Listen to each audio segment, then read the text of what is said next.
Welcome to Cruise News, your daily update on everything happening at sea. Visit cruisenews.io to see today's stories and sign up for email alerts. So, picture this. You wake up, you step out onto your balcony, and you're fully expecting to see the sun-drenched skyline of Dubai. Right, the futuristic skyscrapers. Exactly. But instead, you look out and you're staring at a bustling port in Sicily. Which is, it's lovely, but it's definitely not Dubai. No, not at all. But for thousands of cruisers looking ahead to the upcoming seasons, that geographic whiplash is exactly what's happening. When you look at the landscape right now, it's incredibly clear that the 2026 cruise experience is just being fundamentally reshaped. Oh, absolutely. It's a totally different ballgame now. Yeah, between completely reshuffled global itineraries and these creeping onboard costs targeting your wallet in entirely new ways, plus the massive hype around next-gen ships, the industry is just transforming right in front of us. It really is a fascinating moment. And honestly, it requires you as a passenger to be, way more tuned in than ever before. Because you have these massive structural forces at play. We're talking geopolitics, global economics, stringent environmental regulations. Right, the heavy boardroom stuff. Exactly. And while that sounds super high level, all those macro issues are trickling down directly to affect exactly where your ship is allowed to sail or, how long you stand in line to board. Or what you're paying for a poolside cocktail. Yeah, exactly that.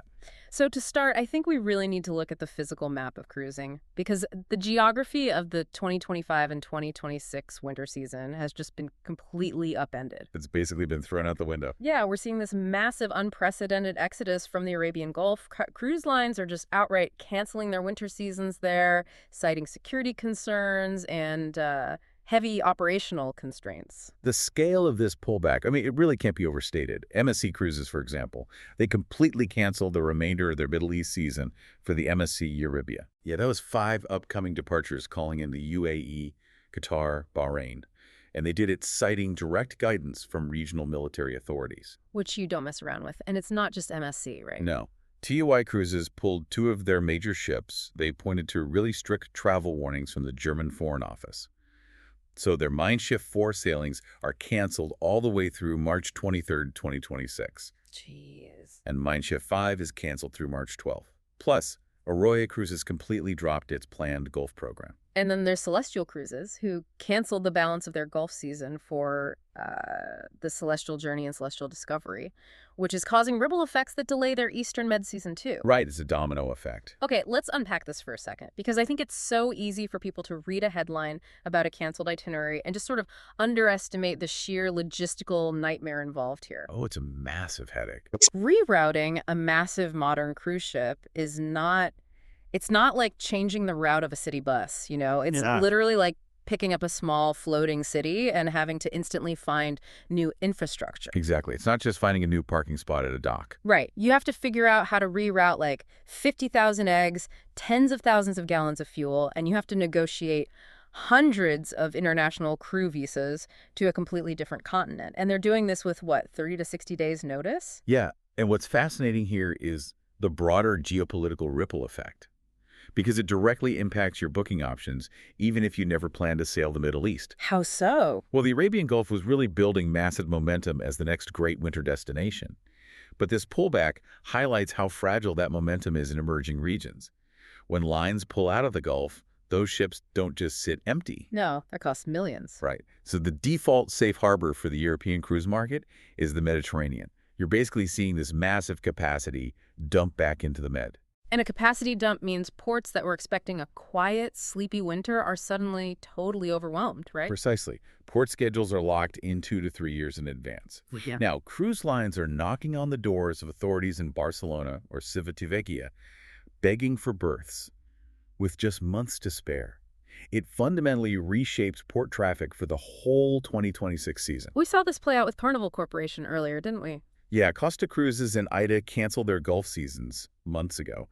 The Costa Toscana, which is this massive 5,000-passenger flagship, was supposed to be doing a really lucrative Middle East winter season. But they reversed course entirely. Yep, they just finished a 2-week dry dock in Marseille, and now they're operating week-long Western Med cruises. Oh, right. And starting in May of 2026, they're introducing a brand new program specifically to carve out a new market. They're adding North Africa and Sicily to the mix. Right, so calling it Palermo and La Galette in Tunisia, alongside standard stops like Rome, Savona, Barcelona. It's a great itinerary for the consumer, but, we have to remember it only exists because of this regional instability. I know Casa Smeralda intends to return to the Gulf later, in 2026-27, but for now, the map is completely redrawn. And here is the connective tissue to your wallet. Moving these floating cities unexpectedly, absorbing the costs of refunding canceled Gulf bookings, that costs these companies a staggering amount of money. Millions and millions. Exactly. And when operators hemorrhage money reorganizing logistics, they don't just politely eat the loss, they aggressively hunt for new revenue streams to protect their margins. Which brings us perfectly to our next major shift for 2026, because they're finding that money right in your wallet. Yeah, they really are. We're seeing a sweeping rise in the cost of actually being on board the ship. Let's look at Princess Cruises and their Medallion wearable system. That's a huge change. Yeah. If you aren't familiar, the Medallion is that little quarter-sized device that replaces your plastic cruise card, unlocks your door, pays for drinks, locates your family. It's super convenient. Very. And historically, if you bought the upgraded Princess Plus or Premier packages, they'd ship that Medallion to your house for free before the cruise. But as of February 27, 2026, that free shipping is gone. It is a really stark policy shift. Eligible guests in the U.S. and Puerto Rico now have to pay $20 to have it shipped to their home.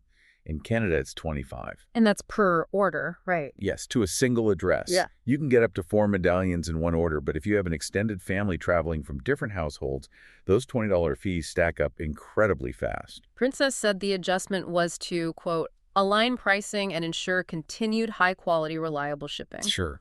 But here's where it gets really interesting, because I have to push back on what all-inclusive even means in the industry anymore.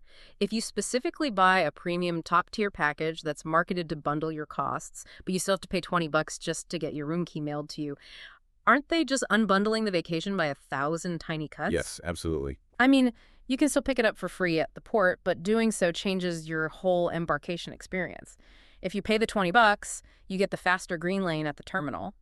If you opt for free pickup, you're relegated to the blue lane where you have to wait at a physical station. It feels like they aren't just selling you a room key, they're monetizing your impatience. Exactly. And if we connect this to the bigger picture, it makes perfect behavioral economic sense from the operator's perspective. The base fare gets you on the ship, but the real margin right now is in the fine print and in creating intentional friction. Yeah, nobody wants to be stuck in the slow lane. Right. Standing in a long line in the blue lane while other passengers breeze past you in the green lane? That's a powerful psychological motivator. Next time, you'll happily pay the $20. It's a VIP fast-track fee, cleverly disguised as shipping. And Princess certainly didn't stop at the shipping fee. Starting in March 2026, they are raising their automatic, non-refundable onboard service charge from 18% to 20% on a lot of food and beverage purchases. Which perfectly matches the price hike Carnival Cruise Line implemented previously. Yep. And just to be totally clear for anyone sailing, Princess says this 20% service charge does not change your daily crew gratuities. Those are completely separate. Right. This new 20% applies to things like a la carte drinks, specialty dining cover charges, things not included in the base fare. So if you prepaid through a beverage package, you aren't hit by the increase. But if you're just buying a single cocktail by the pool, that drink just got 2% more expensive. It's a deliberate structural shift towards squeezing more percentages out of onboard services. And we're seeing these micro adjustments across the entire industry. Oh, for sure. Where else are we seeing it? Look at Norwegian Cruise Line. On the new Norwegian Lina, they're introducing an adult-only pop circus show called Lunatique. It's a premium experience that costs $45 per person. Okay, $45 for a show. Now, that does include 4 specialty cocktails or mocktails and a souvenir class. But the mechanism they use to protect that revenue is strict.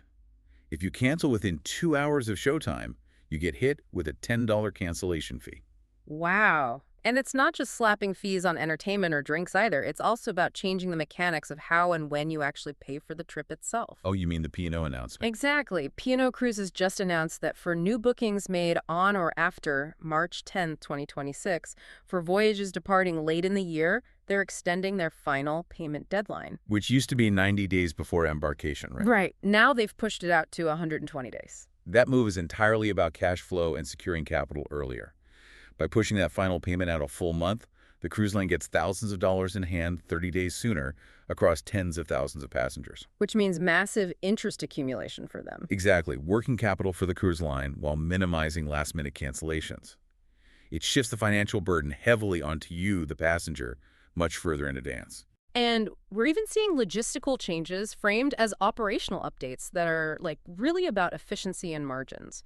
Virgin Voyages is shifting the Valiant Lady's New York home port from Manhattan over to Brooklyn starting in April 2026, citing infrastructure challenges. Yeah, that's a big move.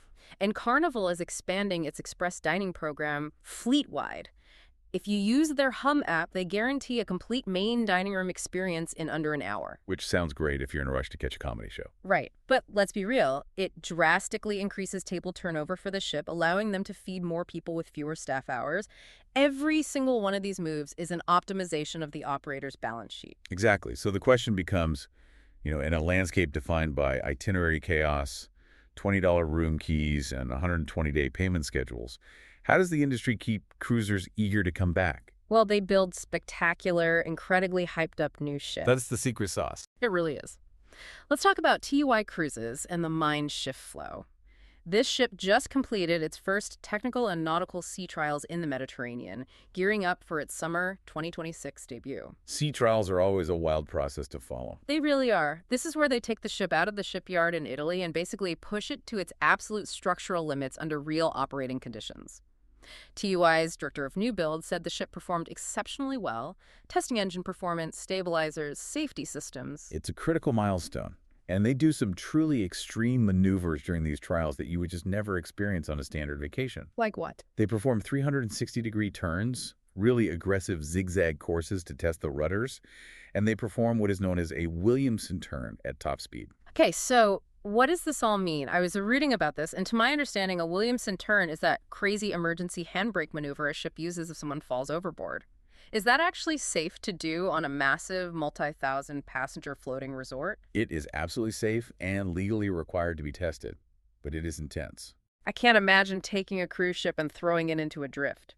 Well, if an incident occurs, the ship turns hard to one side to swing the stern away from the person in the water, then turns hard to the opposite side to perfectly retrace its exact original path back to the point of the incident. That's wild. The physics involved in forcing a vessel of that tonnage to carve an exact teardrop shape in the ocean at top speed is just a marvel of modern maritime engineering. Unbelievable. But honestly, the other major focus of the Mein Schiff Flow's trials is its propulsion, which really points to the future of the industry. It's built with a dual fuel system. Right, so it can run on traditional marine diesel, but it's designed to run primarily on liquefied natural gas, or LNG. And TUI has proudly stated that looking forward, they plan to incorporate green e-LNG or bio-LNG to truly reduce carbon dioxide emissions.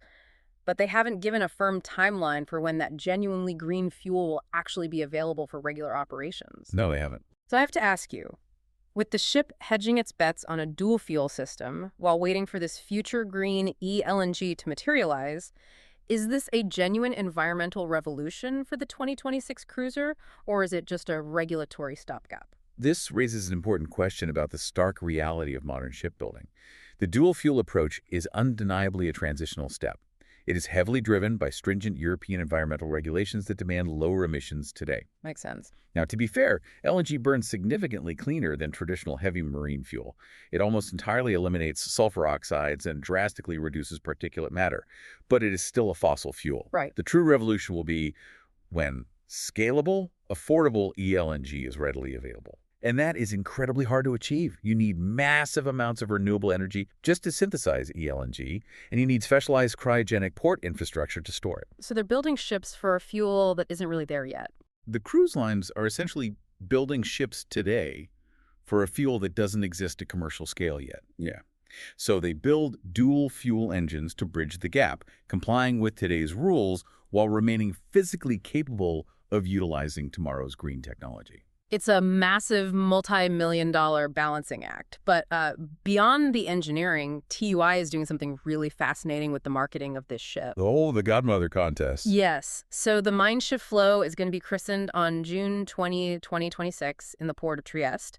They have these 8-day christening cruises going on sale with balcony cabins starting around €2,000. Pretty standard so far. Right, but the genius part is who they're picking to christen the ship.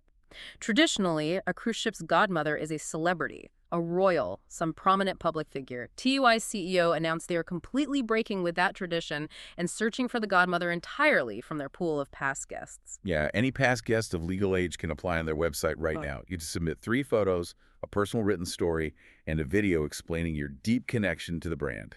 Which is a lot of work, but a cool prize. And there's a brilliant B2B catch. If the winning guest says they heard about the contest from their travel agent, TUI is flying the travel agent out to the VIP christening event too. Okay, wait, I have to challenge this a bit. Is this really a masterclass in community building, or is it just a clever PR distraction? How do you mean? Well, we just spent the last 15 minutes talking about how cruise lines are unbundling fares, raising service charges, forcing people to pay $20 for a room key. Giving away one free cruise and a title to a past guest feels like a very cheap way to buy goodwill and distract from the fact that the actual vacation is getting more expensive. That is a completely fair critique. But in a highly commoditized market where every single operator is raising prices and shifting itineraries, emotional loyalty is the only real differentiator left. I guess that's true. By offering a past guest this once-in-a-lifetime opportunity, and crucially, by including the travel agents who actually sell the cabins, TUI is cementing vital business partnerships and generating a massive organic word-of-mouth hype. People love a contest. Exactly.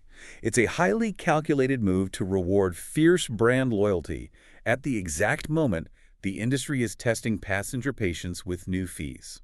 That makes a lot of sense. It's a brilliant pivot when you view it through that lens, and I think it perfectly encapsulates the reality of being a cruiser right now. The cruise of 2026 requires you to be a much more strategic, active traveler. You really can't just coast anymore. No, the days of simply booking a ticket, walking on board, and putting your brain on autopilot are fading fast.